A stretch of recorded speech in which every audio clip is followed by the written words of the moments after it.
We're going to hear some swearing as well in Polish from this guy. No? From Poland. Live and direct from Poland, it's Michael. Big up, Mike. Guys, should I just substitute every fuck with kurwa, or Yeah. what are we doing? Like, oh, Michael. The floor is yours, mate. I don't know if you saw my call in before the game with Ben and Sim, but I literally told on the stream that we should treat this game with respect that it deserves, and we should treat the opposition with respect that it deserves. And honestly, we got kurwa what we deserved. Like, sorry guys, it's so disheartening because it's yet again, I don't think we lost because the opposition outplayed us in any like considerable manner, in my opinion. I don't know if you guys got the same feeling, but I honestly don't think that Fulham like threatened us that much. It was all about our choice of 11, and I am going to put this on Ange, unfortunately, because I can blame the players however many times I want, year after year after year after year. Every single time we blame the players, right? But I know he has to somehow watch those players play, right? But I would much rather he rotated for Burnley rather than Fulham today. I am so desperate to see us win in a cup that, for me, this game takes priority over any other game. I don't care if he played North London Derby in the league on the weekend. I would rather field first 11 today and field the rotated squad like on the weekend, right? It's disheartening, boys, in all honesty, because like it's so stupid. After 3 games, the honeymoon period is already over, right? You would at least expect it to last a bit more, but it just seems that, listen, we just can't get nice things, I guess, as persons. It's yeah. Yes, sorry, I have to mute Daigle in the back. Trying to get on. Yeah, I can see him. See him on the other screen. ready to explode. Ready to explode. But it's okay, Michael. Definitely.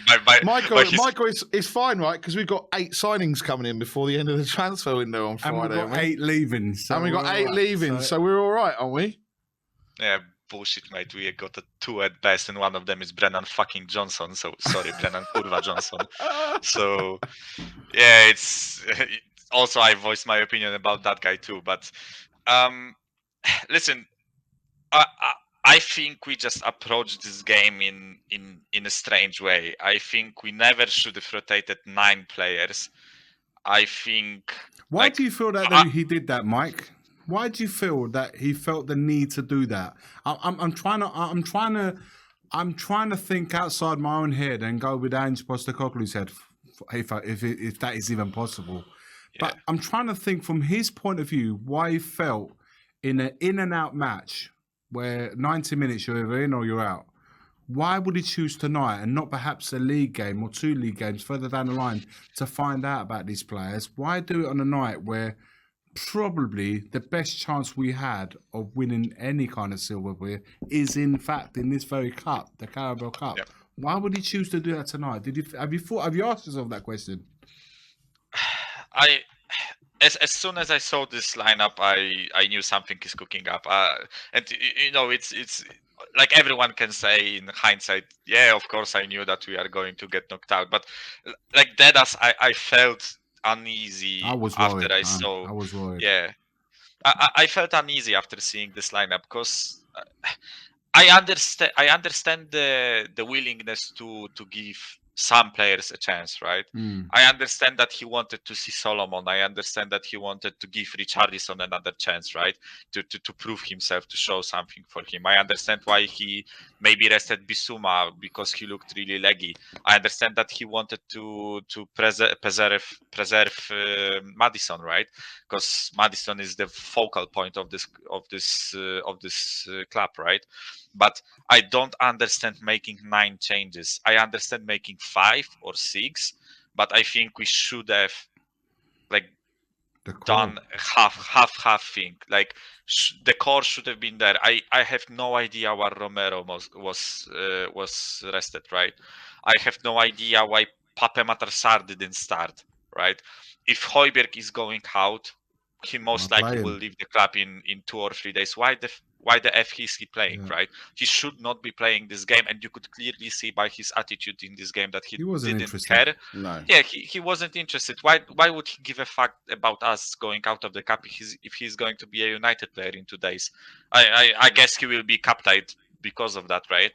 But yeah, it's ridiculous for me. I think we should have fielded a much stronger team, especially because we are playing against Fulham. It wasn't Grimsby Town, or with all due respect to those clubs, right? Or Port Vale, or I don't know, like a club from League Two. It was Fulham. It's a bloody Premier League opposition. I know their start to the season wasn't great, but it doesn't mean that we should disrespect them, right? And I think that this lineup was pretty much a disrespect.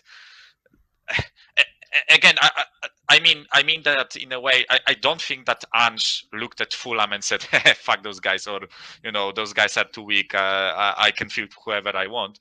It's just that with experience that we already have with many of those players in previous years, we should have known that this will turn out the way it did, right?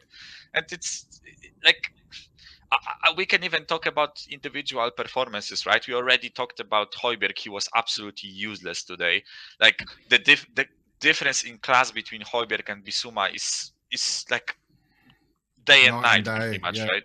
Yeah, night and day and night. Like him, skip, too late for the challenges, not enough energy. Both him and Højbjerg, they have no creativity in them, right? No effing creativity. They don't carry the ball, then they don't pass forwards. Every single time any of them got the ball, it was always pass to the side or pass to the center backs, right? Lo Celso today, I'm not surprised he got hooked after 45 minutes because he was ghosting. He was ghosting in the game, right? Richarlison, I know he scored the goal, but other than that, he wasn't really performing like up to any standard, right? Perisic and Solomon, I didn't like feel the fight in them for that left and right wing spot, right? Like they probably know with Sons and Kulusevski's performances that there is maybe a place for them to actually dethrone those two. But after this performance, no way in hell they are displacing Kulusevski and Son, right? Yeah, I don't think Son and Kulusevski will be losing sleep tonight, or any other player that have been involved in their starting 11 of both Man United and Bournemouth. I don't think none of them will lose sleep over these guys tonight. Yeah, and then there is defense, right? Davies, like, I mean, I'm not surprised that Adama Traore bullied him because the guy is effing huge. Like he would bully most left-sided defenders, right? Although to be fair to Mickey van de Ven, he was the only one that actually showed any level in that defensive line, right? And I pray to God he's not injured, because after one of those challenges in the other time, he was limping. I pray to God he's not injured, right? Sanchez, like, do you remember the Robinson like situation in the first half where he got absolutely jibbled by a left-sided defender from Fulham, right? Like, get your act straight. And Royal, he was so slow today. I'm sorry, I know you love Royal, right? But he got dribbled past today. He didn't show me energy. He didn't show me care, right? And Michael, I know I can't defend him, but when he's in that defense with Davis and Sanchez, and he had Højbjerg and Skip in front of him, they don't help my boy Emerson. Yeah. Of course, like everyone around that doesn't help, right? He was poor. And with Forster, for the game itself, for 90 minutes, I'm actually going to pick him up. I think he was good. But the penalty shootout was fucking atrocious. Oh my God. The guy limp-dicked 5 times to the right side, and every single shot went to his left side. Like, at least dive to the other side once. He literally half-ass threw himself to the right side. like without any intention of saving the ball that wasn't even there. For the penalty shootout, I am absolutely disappointed with him. And Sanchez missing the pen. Listen, he's a defender. He shouldn't be taking a penalty in the first 5 penalties, right? Yeah, like we had Son scored, Kulusevski and Madison, right? I know Scarlett won't be taking a penalty. He is a 19-year-old kid. You shouldn't be putting such pressure on a kid like him, right? But why isn't anyone else? Why isn't Højbjerg taking a penalty? I know that we slated him for not caring, right? But I bet you he's a better penalty taker than Sanchez. Like it's just as simple as that, right? I think the penalty shootout was atrocious in terms of like how shit Sanchez's shot was and how awful Foster was in that penalty shootout. I am disappointed, guys, because as you said, Iggy, Carabao Cup is probably our best chance to achieve anything in the season other than top 4, right? I think we can fight for top 4 or top 5 if we field our first 11 like every week, right? Because I actually think our first 11 is way better than what we saw today, right? I think our first 11 can actually put up a fight with many teams, right? I'm not saying we are going to win the title, whatever, No. but I think it's way better than what we saw today, right? But with FA Cup, many teams treat FA Cup way more seriously than Carabao Cup. And I know that in the latter stages of Carabao, you still have to face Chelsea, Liverpool, City, all those clubs, right? You have to face them anyways. But that doesn't change the fact that Carabao Cup, it's shorter than the FA Cup, and it's also less serious for clubs that win it year in, year out, right? There's a higher possibility of I don't know, like Manchester City or Manchester United going out to a lower Premier League side or a Championship side because they rotate, right, in the early rounds. So I'm fuming, boys. Honestly, I'm fuming after that game. I know maybe I'm not showing this. Usually, I'm swearing much more, but I'm trying to hold. Trying to hold it. Yeah, I'm disappointed. Right? We're disappointed as well. We're a bit flat tonight. Yeah, look, exactly. It's flat. Andrews was asked when questioned about his team selection. He answered, "How am I going to find out my players? We need to give the players the opportunity to contribute in the league games. Do it in the league games. Don't do it in the match that you're in or out. Exactly. We compromised our cup run to allow these players to let you down. I could have told you what kind of performance you were going to get from Davis, Sanchez and Emerson all together in that same back line. It's just, and a one-to-way playing Højbjerg, that Mike just rightly said, that you could have got your answers anyway. But I just felt, why do it now? There was no rush to do it now. You could have done it after the international break. Get to find out. I don't know. The only reason I can kind of excuse that team selection, and it's really like strawmanning and looking for an excuse, right, is the fact that Burnley game is after the transfer window ends, right? So in a sense, if you somehow still needed to evaluate those players, and again, I'm strawmanning, right? I am looking for something, right? Yeah. Burnley is after the transfer window, so if he really needed to assess some of those players in this game, it was the last game he could have done that in, right? But it doesn't change all the criticism that I already said, right? And I still think it's an absolutely atrocious decision, and I'm going to blame him for it, right? There is no backing off. I blamed Conte for fielding that half-ass team against Sheffield in the FA Cup. I blamed Conte for the Nottingham Forest outing in the Carabao Cup last season. Rightly so. And I did the same thing with Jose Mourinho. I did the same thing with Pochettino, right? Yeah. It's as simple as that. You know those games you're all talking about, Sanchez played in every single one of them. Colchester, Zagreb, Forest. We knew that, right? We knew that. We knew that. Like Sanchez was the one getting absolutely rinsed by a Sheffield United reserve winger when we lost 1-0 to them in a quarterfinal, right? It was or a round 5 or whatever it was this season, right? Yeah. It's absolutely like ridiculous. But again, like, why was he playing? Romero can't handle like 60 minutes.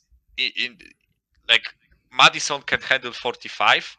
Like, I get it. We played 2.5 days ago. I don't care. Our midfield went off against Bournemouth. our central midfield, all three of them, got substituted after 60, 70 minutes. So, listen, it's only 3-4 games into the season. It's not like we played 35 games and they got to rest them now. Right? They could have, and the international break's coming up. So, it's ridiculous, right?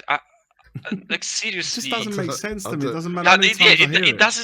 It doesn't make sense, man. Right? It's not like we're playing an Arsenal or a Man City or a Liverpool at the weekend. We're playing. No disrespect, we're playing Burnley, right? I'd rather have made those changes against Bournemouth. You know, if you're really worried about tonight's game and thinking, well, before the transfer market closes, you haven't got, Burnley's happening after, then do it against Bournemouth. Yeah. I just wouldn't have compromised or risk compromising the cup game just to allow us to rotate the team. Certainly not with the amount of players that we ended up rotating with. Absolutely not. Yeah, and it's hard for me to get my head around it. Yeah, and like as I said at the beginning of the call-in, right? I don't think Fulham were dangerous today. Like okay, they got some chances, right? I'm not saying that they completely didn't pose any danger. Of course they did, right? They are a competent team in my opinion.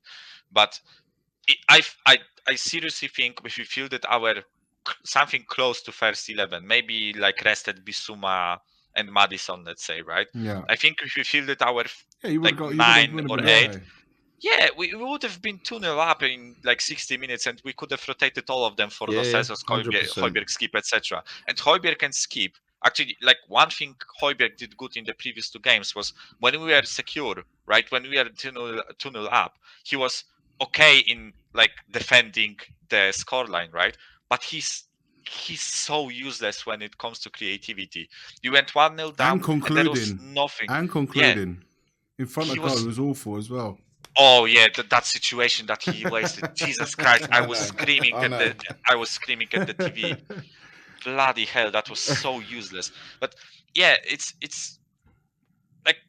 we should have approached this game differently. And yeah, I know, guys, you have other guests. Yeah, we need to crack on, Michael. But yeah, final thoughts.